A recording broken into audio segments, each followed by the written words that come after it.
Happy Friday the 13th, campers. It's that time of the year again. It's time to gather around the campfire and talk about some of the most fun, pure, and immortal horror movies in the entire genre. And this video is going to be my love letter to this wonderful franchise of movies. But I would like to warn you, there may be some spoilers. First, I want to talk about some of my own memories growing up of the Friday films and how I got involved with the whole thing. First time I watched one of these movies, I would have been a kid of about 6 or 7, I think. And I stayed up late to watch one of the movies on TV. I think it was part 6. Maybe it was part 8.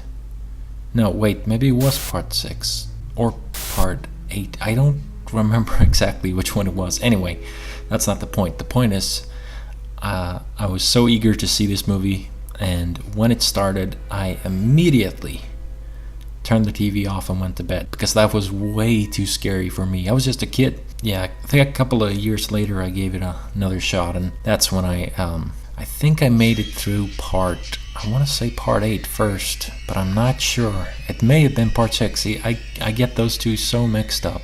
I think I may have tried to watch part 8, but the opening scared me too much, with the guy and the girl on the boat, that I managed to get through Jason Lives part 6 a while later, and that's what prompted me to keep watching these movies. But anyway, I remember like the moment, if there was a single moment where I became a Friday the 13th fanatic, I would have been about 10 or 11 years old.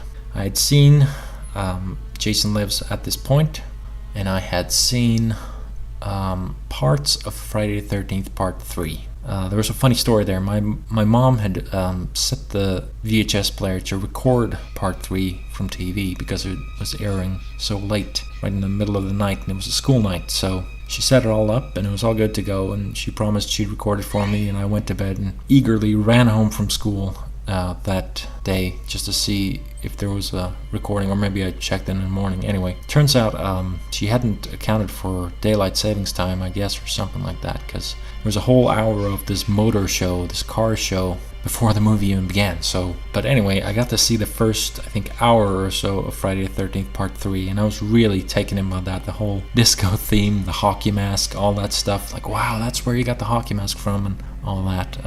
Really, really cool. Like, every kid knows who Jason is. Even before you've seen the movies, you know Jason is this killer in a hockey mask, and you're so intrigued by what's the deal here, what's this all about. And I remember that scene very vividly, seeing that scene where he finally acquires the hockey mask from Shelley. That was a big deal, I remember. Anyway, I remember the exact moment that the tape gave up on me. There's a scene where Chris and Rick are sitting. She's just told this horrible story about how she was attacked by Jason, and he looks over at his car, or the car makes a noise, and they glance over the car, and she goes, "What's that?" And he goes, "Damn it, it's that battery."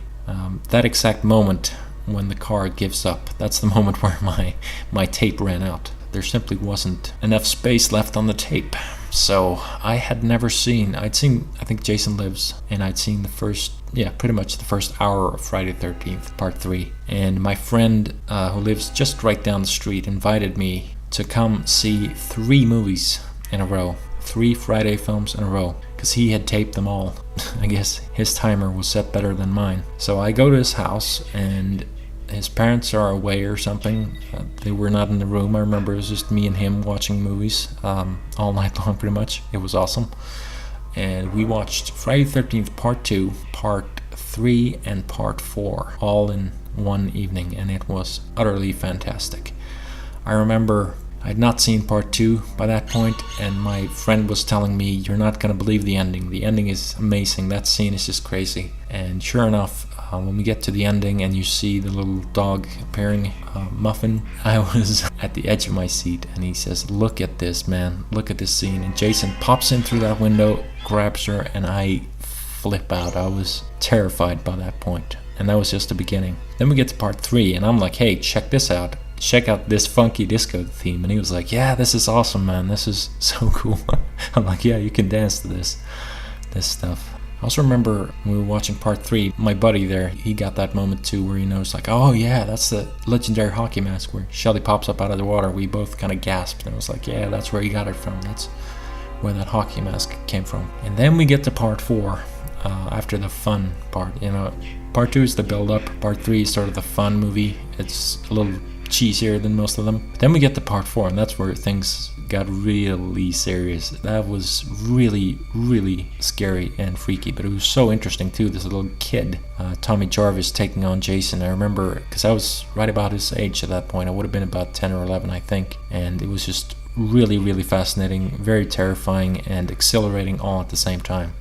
And I remember having seen Jason Lives. I'd seen Jason Lives, so I knew who Tommy was. I knew there was a character called Tommy, and I knew he went to dig up Jason. But I had no idea where that sound effect came from at the beginning where he's digging up Jason. And when I saw that ending of the final chapter where he attacks him with a machete and his sister is just screaming at him, that's when it clicked and we had this aha moment. It's like, that's where it came from. That's the moment where he defeated Jason. And that's when I realized that all of these movies were more than just a little bit connected.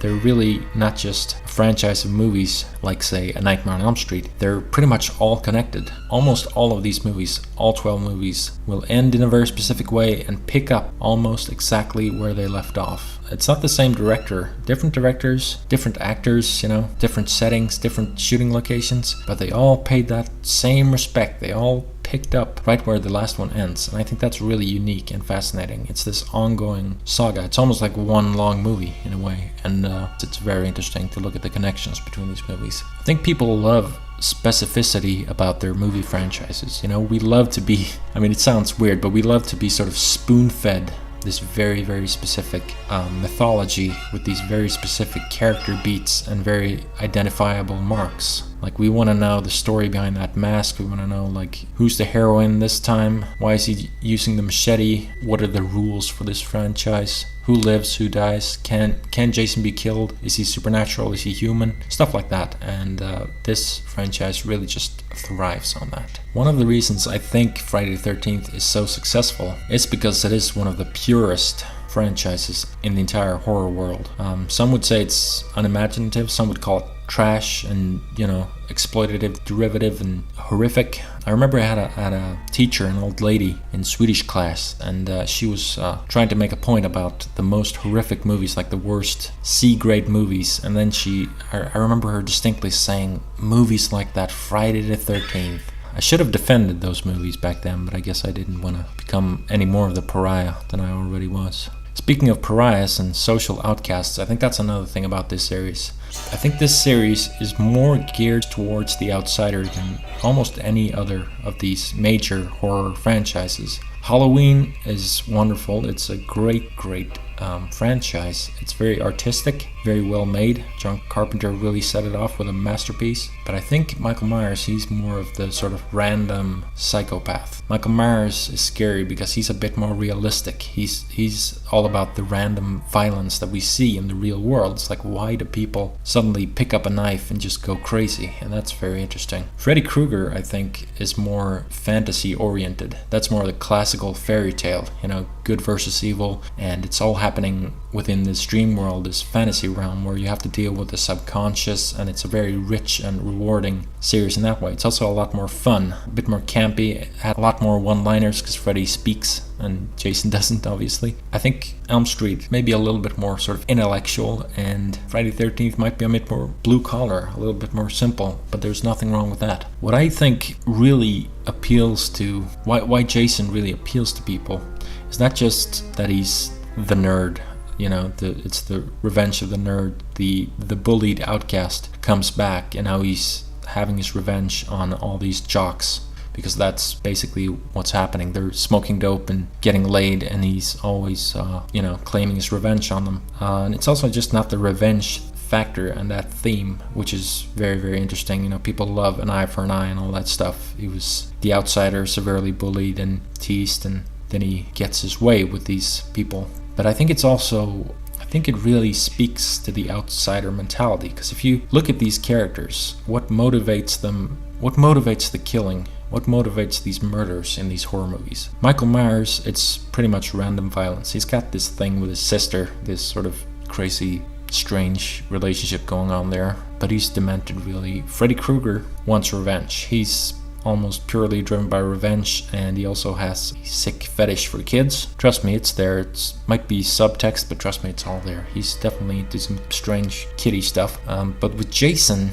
I think his motive is not just revenge. I think Jason is the grumpy old hermit, really. He really just wants to be left alone. That's why he keeps on killing these teenagers. If you look at all the, well, not all the movies, but look at the first 7 movies in particular, before they sort of derailed.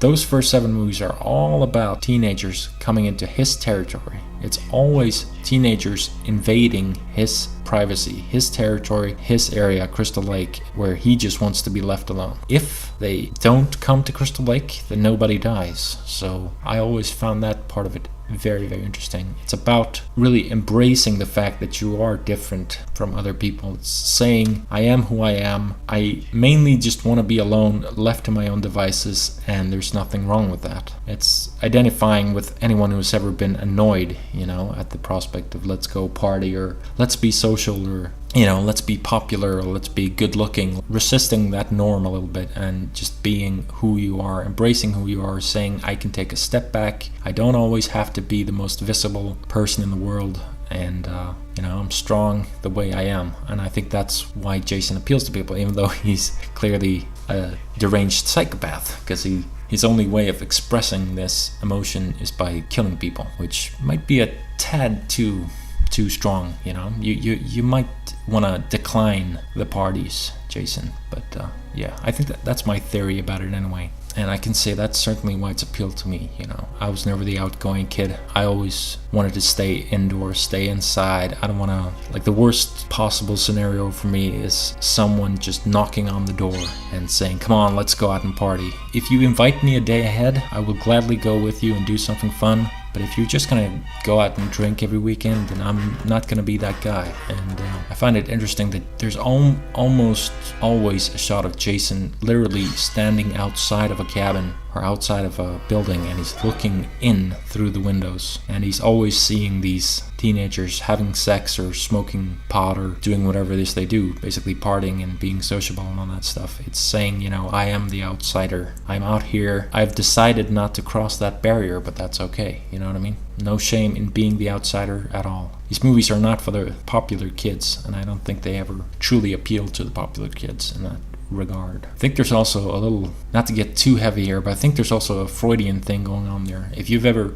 watched these movies more than you should have, you should probably think about your own relationship to your mother. Maybe that's a stretch, but there might be something there, because Jason does have a pretty strange relationship to his mom. If I were to compare Jason to any other horror character, I would not compare him to Frankenstein's monster or, a big hulking murderer. I would probably compare him more to Norman Bates, because I see a lot of Norman Bates and Jason. They are essentially the same character, but Norman is a little bit more appealing. But if you really think about those two characters, they are frighteningly similar, really. Anyway, that was my rather long introduction to the Friday the 13th series. It is my overall all-time favorite horror series. I love Halloween, I love The Exorcist, I love the first Texas Chainsaw Massacre. Those are untouchable masterpieces. There is no Friday the 13th movie, in my opinion, that is just up to their artistic standard, certainly. But when it comes to pure nostalgic fun and just the popcorn horror movie series for me that I will always live and die for, that's Friday the 13th.